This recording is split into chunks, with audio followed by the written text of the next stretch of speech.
This video is a tutorial to show you how to update the events calendar on WordPress. Now on your dashboard, there will be a plugin called Events. You see this lovely little calendar here. If you hover over the Events tab over here and you want to add a new event, simply hover, go to Add New.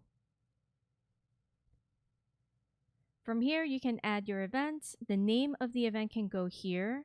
Any details regarding the event can go here. It could be location, pricing, basically whatever you want to put in here. Now the start and end date is pretty self-explanatory. You can set whatever date you want. I'm going to use one of the July events I want to update as an example. So say we want to update SomCom. You don't have to do this, but say, you want to put in SomCon.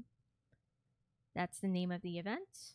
And it takes place from July 12th to 14th in Washington, D.C. So for Washington, D.C., you could simply just flow it in here.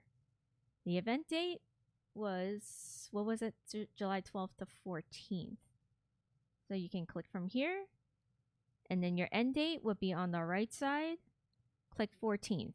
If there's no set date or you don't know the start and end date, simply check all day event. That's it for the time and date. Location, you can type it in here if you want, or you can type it in your text box over here. Website of the event. Let's do copy link address. Website of the event. Just simply copy paste. Everything else is just extra information. You don't need to fill them all in, but if you do have the information on hand, knock yourself out. After everything is set to go, hit publish.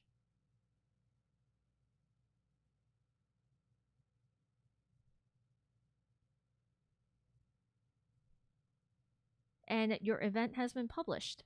Now, if you want to check whether or not it shows, simply go to the website, go to events, events calendar. Since we're here already, I just want to click on it again to go through step by step. You want to go to July over here. And it shows SomCon from July 12th to July 14th. And that's it. That's how you update the calendar.